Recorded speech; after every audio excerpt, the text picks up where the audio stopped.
boys and girls, I'm going to read another story to you today. Today, I'm going to be reading the story Cinderella, and I have a very special guest who is going to help read this story. I would like to introduce you to Prince Charming.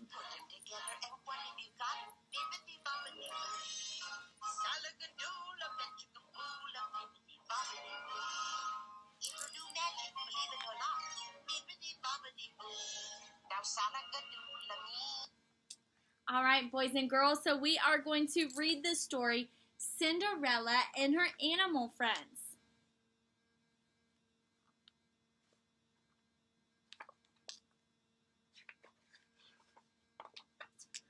Once upon a time, there lived a pretty girl named Cinderella. Cinderella lived in a big old house where she had to do all the chores.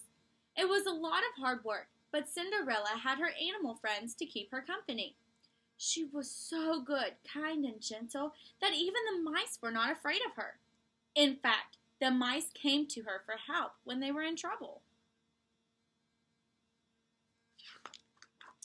One day, a little mouse named Jack scampered up to Cinderella. "The mouse got in a rat flap," he stammered excitedly. Cinderella knew what he meant, that a new mouse was caught in the rat trap. Cinderella ran to rescue the mouse. She lifted him gently out of the trap.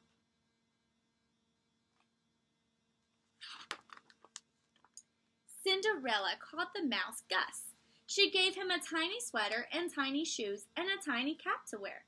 She warned him about Lucifer, the mean cat. Cinderella didn't like Lucifer, but she was kind to him anyway. She even patted his head when she gave him breakfast.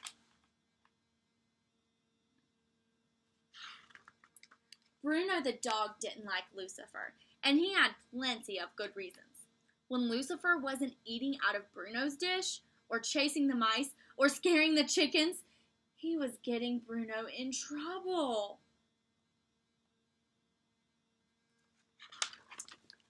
Cinderella warned Bruno not to chase Lucifer. "We should try to get along together," she said. "Remember, if you're angry, you can always just walk away." Her gentle voice and good advice soothed the angry dog. Cinderella stepped outside to feed the chickens. She sang as she scattered the corn. The mice came to gather stray kernels and to join the song. Then Cinderella went to the barn to feed the old horse. "I don't know why you bother with an old workhorse like me," the horse whined. Cinderella brushed his coat and combed his mane. "An old workhouse? Why, just look at yourself," she said, holding up the shiny bucket. The horse saw his reflection. His chest swelled with pride. "Thank you for caring about me, Cinderella. You are a kind friend." Later that day, a letter from the king arrived. It said, "Tonight at the palace there will be a ball in honor of His Highness, the Prince. By royal command, and unmarried young ladies in the kingdom are asked to attend."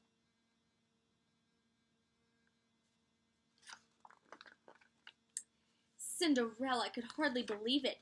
A ball at the palace for the prince? It was a dream come true.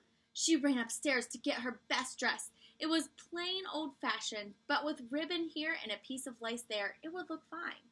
Yet Cinderella would not have time to fix it up until all her work was done.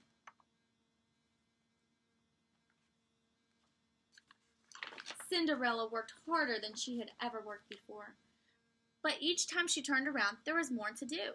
She had to do the laundry, wash the windows, clean the chimneys, and on it went.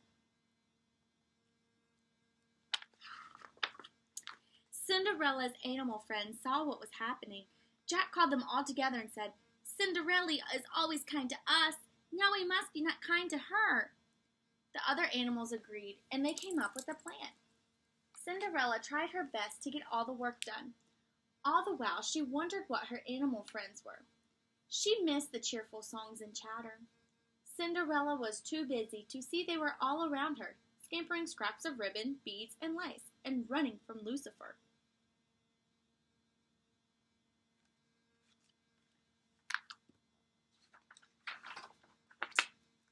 Finally, Cinderella finished all her chores. But it was already time to leave for the ball. and she hadn't even started to fix her dress. After all that work, it was hopeless. She'd never be able to go to the ball. Cinderella ran up to her room. She went straight to her window and gazed longingly toward the palace. Suddenly, a tiny voice called, "Look, Cinderella!" Cinderella turned around.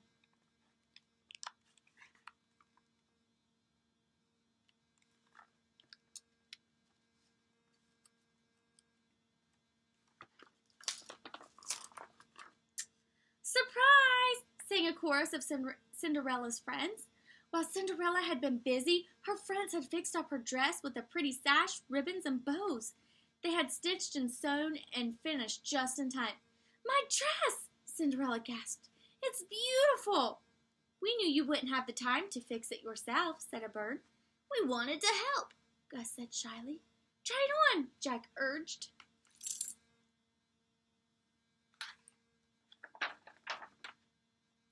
Cinderella put on her dress. It was so pretty she hardly recognized it. "What kind friends I have!" Cinderella exclaimed. "That's because you're such a kind friend to us," the animals replied. Now Cinderella was ready, really ready, to go to the ball and dance with the handsome prince.